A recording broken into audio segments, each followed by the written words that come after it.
Capítulo 2. Un ascensor para los pequeñitos. Volvamos a nuestro ascensor. Teresa desea ser santa, quiere amar con todo su ser, pero reconoce sus límites, la incapacidad de cambiar, quiere evitar el desánimo, que es el principal peligro de la vida espiritual. El padre Lieberman, judío que conoció a Cristo y se convirtió en sacerdote y fundador de los padres espiritanos, dijo: es el desánimo lo que hace perder las almas. Le falta encontrar un caminito nuevo y simple para vivir el Evangelio, un ascensor para que le eleve hasta Jesús. Según su buena costumbre, busca la respuesta en la Sagrada Escritura. Pudo haberla encontrado en el Evangelio directamente. De manera muy clara hay un ascensor en las palabras de Jesús: todo aquel que se enaltece será humillado, y quien se humille será enaltecido. Este texto podría haber sido su punto de partida, pero Teresa lo tomará de otra parte, de uno o más bien dos pasajes del Antiguo Testamento. Continuemos nuestra lectura. Entonces busqué en los libros sagrados algún indicio del ascensor, objeto de mi deseo, y leí estas palabras salidas de la boca de la sabiduría eterna: el que sea pequeñito. Y Teresa subraya esta expresión: que venga a mí. Se trata de un versículo del libro de los Proverbios. Hago un inciso: he hablado del amor de Teresa por la Escritura, pero es necesario saber que mientras Teresa estuvo en el Carmelo jamás tuvo a su disposición una Biblia completa. En aquella época eso no era posible para una joven religiosa. Afortunadamente, su hermana Celina todavía estaba en este mundo para ocuparse de su papá enfermo. Ella también ingresará en el Carmelo de Lisieux tras la muerte de este último. Pudo adquirir una Biblia íntegra con el Antiguo Testamento completo. Cuando encontraba textos bonitos los copiaba y se los comunicaba a Teresa. Muchas de las bellas intuiciones de Teresa están también basadas en los textos del Antiguo Testamento, que descubrió gracias a esta hermana tan próxima y a quien había comunicado su amor por la Biblia. Es la expresión pequeñito la que llama a Teresa y la relaciona con su situación. ¿Quién es ese pequeñito del que habla la Escritura? Es la propia Teresa, movida por un gran deseo de santidad pero que sufre su impotencia, se inquieta al verse débil y tan pequeña. ¿Qué le dice Dios a ese pequeñito? No le dice: tienes que mejorar, no estoy orgulloso de ti, lo que haces no es suficiente. Dios le dice lo contrario: el que sea pequeñito que venga a mí, sin miedo, acércate. Se trata nada más y nada menos del venid a mí que encontramos en el Evangelio: vosotros, los afligidos, los sometidos por el peso de la carga, vosotros a quienes las exigencias de la ley os parecen demasiado duras, venid conmigo pues soy dulce y humilde de corazón y encontraréis el descanso para vuestras almas. Teresa prosiguió: y entonces fui, adivinando que había encontrado lo que buscaba, y queriendo saber, Dios mío, lo que harías con el pequeñito que responda a tu llamada. Como respuesta a esta invitación, el pequeñito llega hasta Dios de manera confiada, simple. ¿Qué sucederá con él? Continué mi búsqueda, y he aquí lo que encontré. Teresa cita entonces un segundo pasaje de la Escritura, extraído de Isaías en el capítulo 66, un texto magnífico. Revela a Teresa lo que Dios hará con el pequeñito, a esta persona que tanto querría ser santa, quien se percibe a sí misma como pobre e imperfecta y sufre, mas se acerca igualmente a Dios. ¿Dios le incriminará? No, la consolará. Como una madre acaricia a su hijo, así os consolaré yo, os llevaré en mis brazos y sobre mis rodillas os meceré. Dios le dará consuelo, le dirá: no te preocupes, no te amilanes por tus debilidades. Más adelante veremos por qué. Es precisamente a través de tus debilidades, en tu pobreza, donde actuaré con mi poder, y lo que no puedas llevar a cabo con tu propia fuerza yo seré quien lo haga. Teresa no dice todo esto a continuación en nuestro texto, yo resumo lo que formulará en otro lugar, pero creo que estas son las palabras misteriosas de consuelo que Dios le dirige. En lugar de percibir tu pobreza como un inconveniente, un obstáculo, concíbela como una gracia. Esta es la revolución. Esta es la novedad de Teresa, que es a la vez una nueva mirada sobre Dios y todavía más una nueva mirada sobre sí misma, una reconciliación consigo misma, con su debilidad y su pobreza. Hablaré de ello enseguida, puesto que se trata de un punto fundamental. Teresa se contenta aquí con citar la palabra compasiva de Isaías: como una madre acaricia a su hijo, así os consolaré yo, os llevaré en mis brazos. Aquí encuentra por fin el ascensor tan buscado, es el mismo Dios quien la lleva, la trae, la sostiene en sus brazos, la mece sobre sus rodillas. Escuchemos la continuación. Nunca palabras más tiernas, ni más melodiosas alegraron mi alma, el ascensor que ha de elevarme hasta el cielo son tus brazos, Jesús. Este lenguaje es algo sorprendente, puesto que el texto habla de Dios como Padre, y también como Madre, como una madre acaricia a su hijo, y Teresa pasa sin transición a los brazos de Jesús, mas esta es la verdad profunda, Dios es uno, es el Padre, el Hijo y el Espíritu Santo, y tiene la misma ternura para los pobres y los pequeñitos. He aquí pues el ascensor, que son los brazos de Jesús, la misericordia de Dios que se da a través de Cristo, quienes serán el ascensor de Teresa y la llevarán a lo que parece inaccesible, a la santidad verdadera. Teresa prosigue, y esto es muy importante. Y para eso, no necesito crecer, al contrario, tengo que seguir siendo pequeña, tengo que empequeñecerme más y más.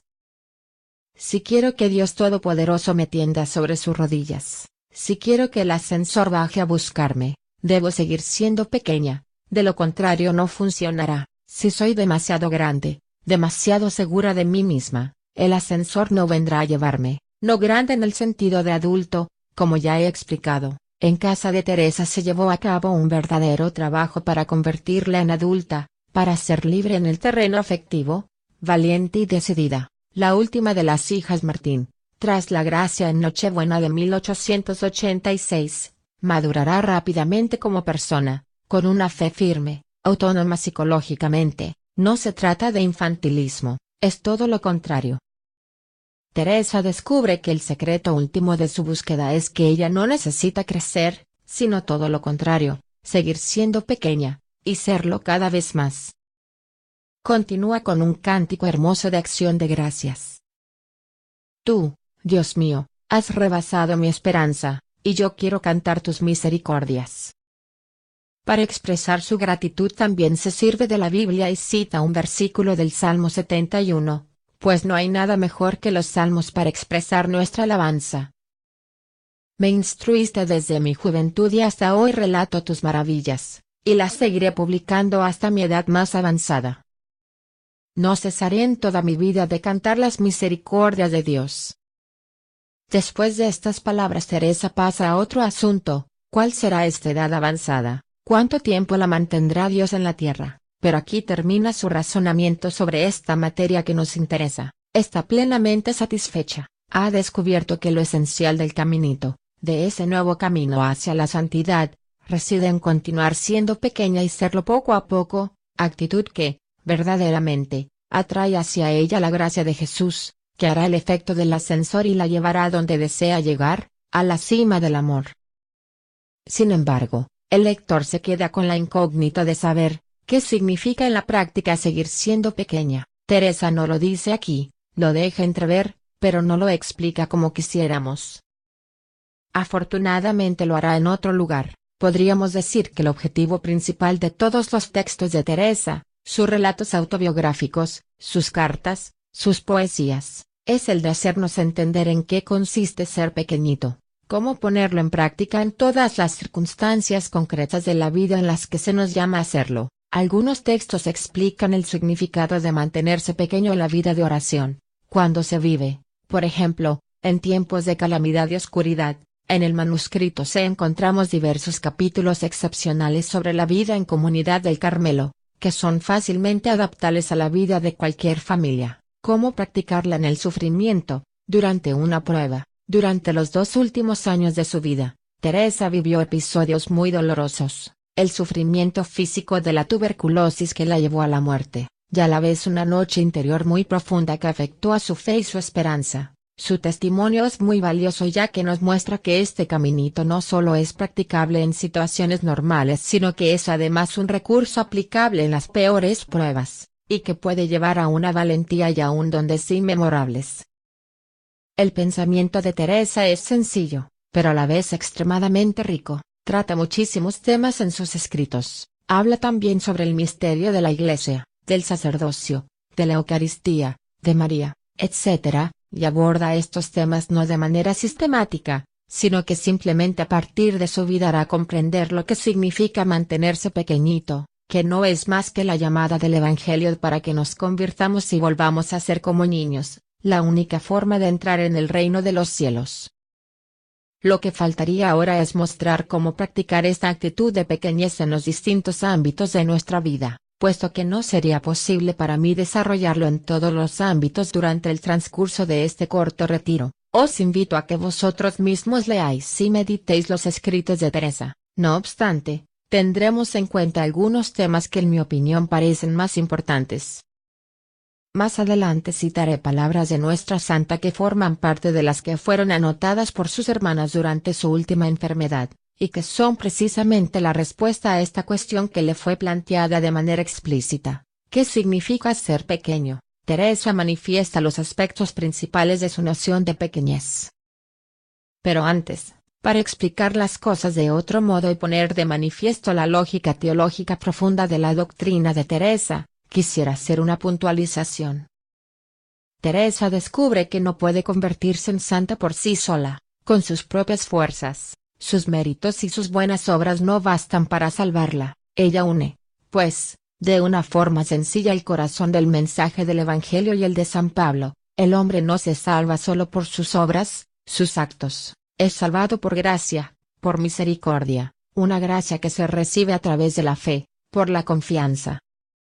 Que no podamos salvarnos por nuestros propios medios lo confesamos de palabra, pero sentimos mucho dolor al aceptarlo. Cada uno de nosotros querría salvarse por sí mismo, ser fuerte, robusto, valerse de sus éxitos, brillar ante los ojos de los demás. Lo mismo en el plano espiritual, cuando se es mundano se busca el reconocimiento a los ojos de los demás por el automóvil lujoso, por el reloj de 5.000 euros, la ropa de marca, el éxito profesional, la mujer hermosa que pasea de su brazo. Cuando se es un buen cristiano, por ejemplo miembro de la renovación carismática, uno quiere brillar por sus virtudes, su carisma, su experiencia, su buen juicio. Consideramos entonces que estamos en el buen camino, aunque en la práctica corremos el gran riesgo de encontrarnos en definitiva ante una lógica absolutamente idéntica. Claramente, sin darnos cuenta, aplicamos a la vida espiritual la lógica mundana: autorrealización,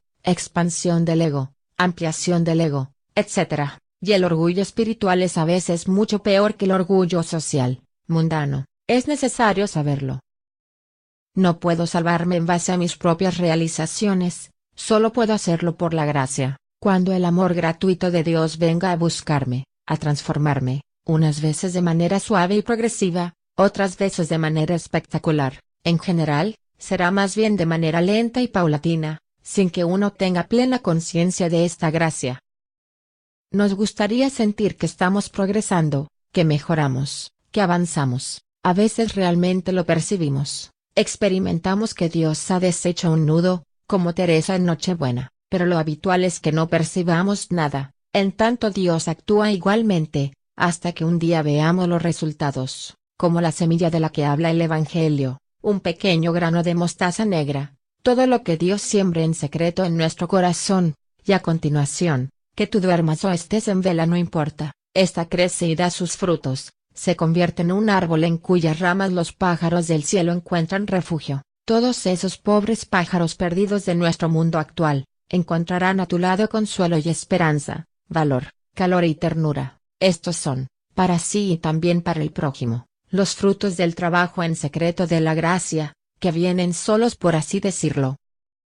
Todo esto significa que la cuestión de fondo de la vida humana y espiritual es descubrir y practicar cuáles son las actitudes interiores, las disposiciones del corazón que nos hacen estar abiertos a la gracia de Dios, que atraen la gracia de Dios de forma verdadera, infalible. Somos pequeños y pobres pero podemos atraer la gracia de Dios verdaderamente, y no porque podamos manipular a Dios. Si hay alguien a quien no podamos manipular es sin duda a nuestro Señor, pero Él es fiel y nos ama. Entonces podemos encontrar la forma de atraer la gracia de Dios de manera infalible, y esos medios garantizados son precisamente los que Teresa resume en idea de pequeñez. Es una realidad que Teresa probablemente descubrió gracias a San Juan de la Cruz, Recordemos que Teresa se basó principalmente en esta gran figura del Carmelo, aunque los dos santos puedan parecer muy distintos el uno del otro. Yo diría además que en determinados aspectos se da más parentesco de alma entre San Juan de la Cruz y Teresa de Lisieux,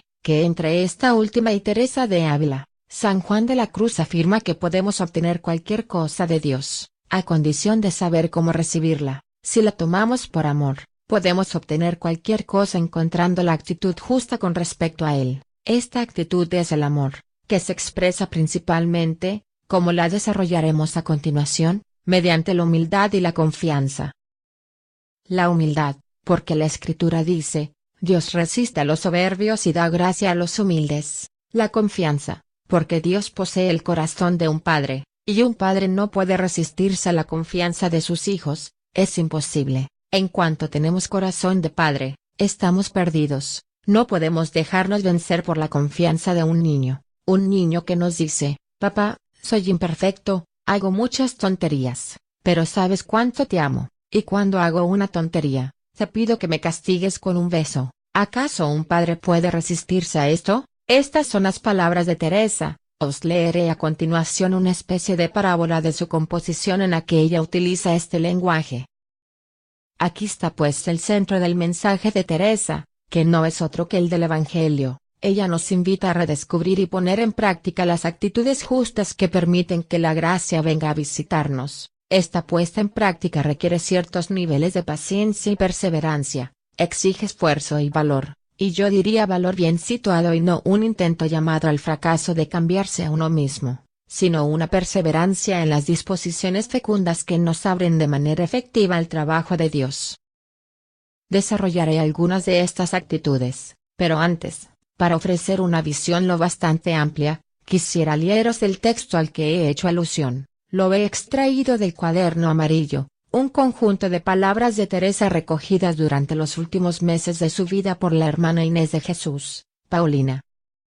Este pasaje está fechado el 6 de agosto de 1897, un poco antes de la muerte de Teresa, ocurrida el 30 de septiembre del mismo año. Por la noche, durante maitines, le pregunté qué entendía ella por ser siempre una niñita delante de Dios. Me respondió: es reconocer la propia nada y esperarlo todo de Dios, como un niñito lo espera todo de su padre, es no preocuparse por nada. No preocuparse por nada, la Escritura nos dice, por nada estéis afanosos, ni siquiera por ganar dinero. No pretendamos acumular méritos, virtudes, seguridades, cuando se tienen, está bien, pero no debemos hacer hincapié en ello. Hasta en la casa de los pobres se da al niño todo lo que necesita, pero en cuanto se hace mayor, su padre se niega ya a alimentarlo y le dice, ahora trabaja, ya puedes arreglártelas tú solito. Precisamente por no oír eso, yo no he querido hacerme mayor, sintiéndome incapaz de ganarme la vida eterna del cielo. Esto podría dar lugar a interpretaciones erróneas. Un psicoanalista suspicaz podría acusar rápidamente a Teresa de infantilismo e inmadurez, nada más lejos de la realidad. Antes comenté de qué manera tan valiente luchó Teresa hasta alcanzar la autonomía afectiva, y con qué rapidez se hizo realmente adulta. Tomemos un ejemplo, en el marco del inicio de su vida religiosa en el Carmelo, procedente del caluroso seno familiar, era la benjamina de la familia, siempre rodeada de cariño y afecto. En el Carmelo tuvo que aceptar cierta soledad, tuvo la tentación de unirse demasiado a su madre superiora, quien representaba una figura maternal, y de quien habría podido ser dependiente. Cuenta que, 1000 veces al día, se le ocurrían ideas que requerían pedir permiso como pretexto para llamar a su puerta, para encontrar algunas gotas de alegría con ella, pero rechazó tales ideas. Confesó que en ocasiones la tentación era tan fuerte que se vio obligada a agarrarse a la barandilla de la escalera para no ceder. Presintió que buscar consuelo humano en la Madre María de Gonzaga era una trampa que la hubiera hecho inmadura y dependiente.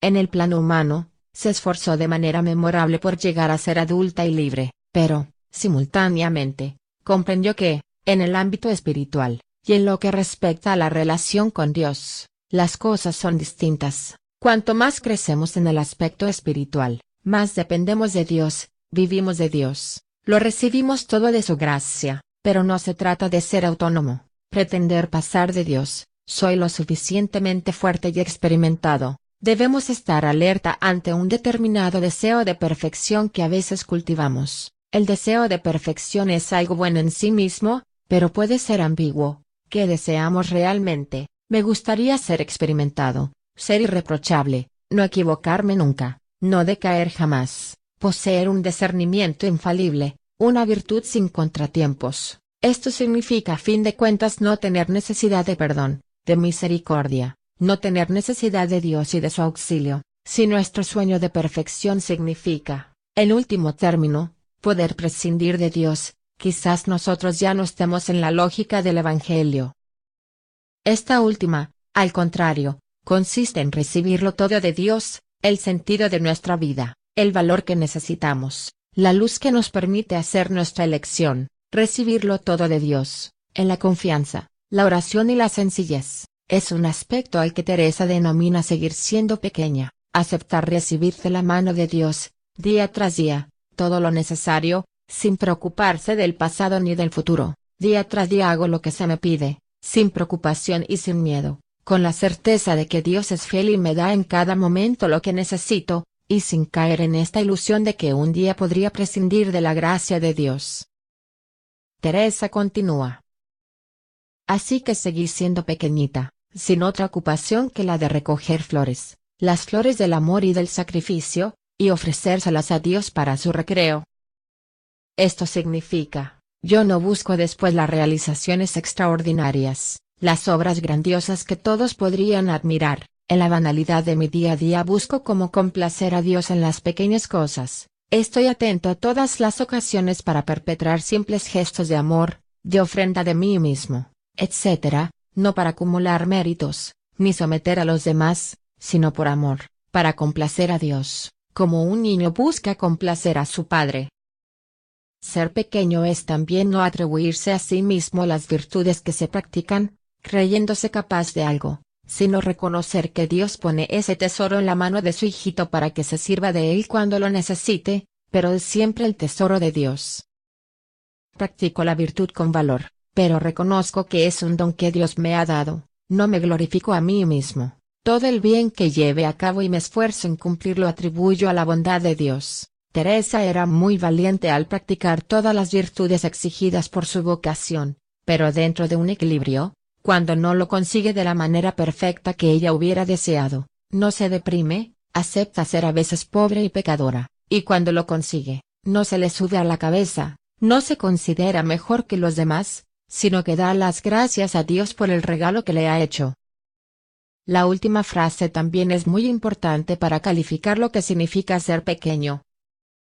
Por último, es no desanimarse por las propias faltas, pues los niños caen a menudo, pero son demasiado pequeños para hacerse mucho daño. Teresa jamás se desanima por sus errores, aunque a veces sean humillantes y dolorosos. La cordura está muy presente en lo que ella comparte con nosotros. Los niños caen con frecuencia y no se hacen daño, ya que no lo hacen desde una gran altura, altura del orgullo, de la suficiencia.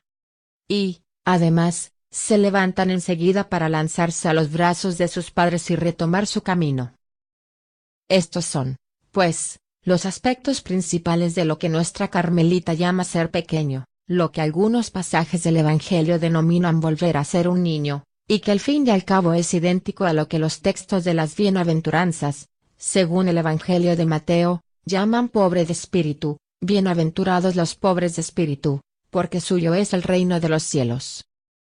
Ahora quisiera retomar algunos de estos puntos para hablar de ellos en profundidad. Consideraré sobre todo 5, la humildad, la confianza, el hecho de vivir el momento presente, el amor y la gratitud. Estas son, tal y como acabo de comentar más arriba, las actitudes interiores fundamentales que de manera infalible atraen la gracia de Dios. Debemos practicarlas fielmente, es nuestra parte, y después de esto estar tranquilos, por así decirlo, porque el resto, nuestro crecimiento en santidad, se hará por sí solo, haciendo Dios su trabajo por nosotros. Empezaremos por los dos más importantes, que ya he comentado, y que constituyen el principio de la vida cristiana auténtica, la humildad y la confianza, no se pueden separar el uno del otro. ¿Qué es la humildad? Creo que en este punto debemos tener en cuenta dos aspectos inseparables. Del primero acabo de decir ya algunas palabras. Ser humilde es reconocer todo lo bueno que hay en mi vida, mis cualidades, lo bien que puedo llevarlas a cabo y así sucesivamente, como un don de Dios. En la vida hay más que cosas negativas. A veces se está contento de uno mismo, de lo que se vive, de lo que uno ha podido llevar a cabo, y es legítimo, a condición de que se reconozca en Dios la fuente última de todo este bien. Uno está satisfecho de lo que vive y da gracias al Señor, pero no se crece, no se cree mejor que los demás. Lo que está falseado con frecuencia en nuestra disposición es que, más allá de la actitud sana que consiste en alegrarse en Dios del bien del que somos capaces, hacemos una especie de pedestal sobre el cual nos colocamos para autorizarlos a juzgar a los demás. La actitud que evoca el Evangelio de Lucas en la parábola del fariseo y el publicano: Dios mío, te doy las gracias porque no soy como este publicano. Ayuno 2 veces por semana y doy el diezmo de todas mis ganancias. Cuando el bien que está presente en nuestra vida se convierte en un pretexto para juzgar y menospreciar a los demás, está convirtiéndose en una ocasión de orgullo. Debemos estar atentos porque sucede muy rápido. La actitud verdadera es alegrarse del bien que está presente en nuestra vida, pero sin bajar la guardia ante lo que podría alimentar un orgullo más o menos consciente. Sabemos que los dos signos habituales y principales del orgullo son tanto menospreciar a los demás como desanimarse. El desánimo es una expresión del orgullo, dijo Teresa. Cuando se es humilde, cuando uno acepta su pequeñez, no se desanima pues tiene confianza en Dios y en sí mismo. Aquí abordaremos un segundo aspecto de la humildad que es totalmente fundamental, y puede ser el más difícil de vivir y de llevar a la práctica. En ocasiones tenemos una idea falsa de humildad. La verdadera humildad no radica en juzgarse o menospreciarse a uno mismo, decirse con desprecio, no vales nada, eres un inútil. La verdadera humildad es exactamente lo contrario, aceptarse de manera honesta, tal y como uno es. Santa Teresa de Jesús lo dijo de esta manera: humildad es andar en verdad. Las Moradas, C10:7. Aceptar favorablemente las pequeñeces, los límites físicos, las debilidades psicológicas, la falta de valor y de virtud, la dificultad para rezar, todas las debilidades que puedan estar presentes en una existencia, ya sean materiales, psicológicas o se refieran al ámbito de la vida espiritual en sí misma. Ser humilde es admitir la pobreza, reconocerla, puesto que a veces no queremos verla de frente, y sobre todo aceptarla. Llegar a verla lo conseguimos hacer más o menos cuando tenemos algo de lucidez, aceptarla ya es más difícil. Aceptarse uno mismo no es sencillo. A todos nos gustaría ser más inteligentes, más fuertes, más guapos, más agraciados, más espirituales, más esto y lo otro. En todos los ámbitos de la existencia, poco importa, nos decepcionamos a nosotros mismos fácilmente. O, a menudo, lo que impide a la gracia de Dios actuar profundamente en nuestra vida personal, y por eso es una forma de pecado, es el no aceptarnos tal y como seamos, aceptar plenamente nuestra historia, nuestro pasado, nuestros errores, nuestro físico, lo que somos en el ámbito humano, nuestra psicología, nuestras debilidades, y así sucesivamente. Es necesario reconocer su dificultad. Personalmente practico de manera muy activa la escucha y el acompañamiento espiritual, y he escuchado miles de veces a personas que me han dicho: Padre, no consigo aceptarme, no soporto mi manera de ser. También he oído con frecuencia a alguien confesándome: me odio. Esta actitud no es justa, es contraria a la humildad, a la infancia espiritual. Ser un niño es aceptarme como soy. Sé que tengo muchos límites e imperfecciones, pero no hago un drama de ello. Un problema mayor, en primer lugar, porque sé que Dios me ama tal y como soy. Dios no me ama por mis resultados ni mis éxitos. Dios me ama porque ha decidido adoptarme como hijo suyo, y con eso basta. Su amor es incondicional. En segundo lugar, estoy seguro de que de mis debilidades, de mis límites y mis pecados, Dios con su sorprendente sabiduría puede obtener un bien. Creo en esta verdad que San Pablo ha experimentado. El poder de Dios se desarrolla en la debilidad del hombre. No me preocupo por mis debilidades, no hago una tragedia, las acepto simplemente, Esta disposición es un medio extremadamente poderoso para atraer la gracia de Dios. Más tarde os leeré un texto de Teresa respecto a este tema. Reflexionemos sobre el ejemplo de Pablo. En efecto era un hombre dotado de numerosas cualidades, no obstante, también tenía un punto débil, de fragilidad, una espina en la carne. No se sabe con exactitud de qué se trataba, es una cuestión discutida por los exegetas. Eran estas las tentaciones incesantes, una debilidad humana, una forma de timidez invencible, una enfermedad. ¿Era este su fracaso apostólico ante los judíos? Pues, como confirman los hechos de los apóstoles, el apostolado de Pablo fue tan fructífero ante los paganos como catastrófico lo fue entre los judíos. No se sabe con exactitud, lo que por otro lado también está bien, ya que de esta forma podemos aplicar este concepto a muchas cosas. Pablo cargaba con el peso del sufrimiento y la debilidad, algo humillante para él como se desprende claramente de los términos que evoca. Un ángel de Satanás encargado de humillarme para que no me vuelva orgulloso, hoy en día diríamos en lengua popular, le abofeteaba, y Pablo suplicó 3 veces a Dios que le liberara por fin de este sufrimiento, y Dios le dijo, no, mi gracia es suficiente, no necesitas ser perfecto en todos los aspectos, al contrario, es bueno para ti tener puntos de pobreza, ya que te protege, te mantiene humilde y pequeño, y mi poder se desarrolla en tu debilidad. Y Pablo ha debido aceptar, desconozco cuánto tiempo pudo durar su prueba, si era temporal o duró hasta el final de sus días poco importa, hay debilidades de las que Dios nos libra, pero hay otras que no, precisamente para que sigamos siendo pequeños y pobres, dependientes de su gracia, porque estamos obligados a aclamarle siempre. Bienaventuradas las debilidades que nos obligan a aclamar a Dios, puesto que Dios escucha la plegaria del pobre y le socorre, a veces cura las debilidades, pero en ocasiones da la gracia de vivirlas con confianza, de admitirlas tranquilamente y aceptarse a sí mismo frágil y limitado. Esta es la verdadera humildad, me acepto tal y como soy capaz de amarme como soy, y esto atrae firmemente la gracia de Dios.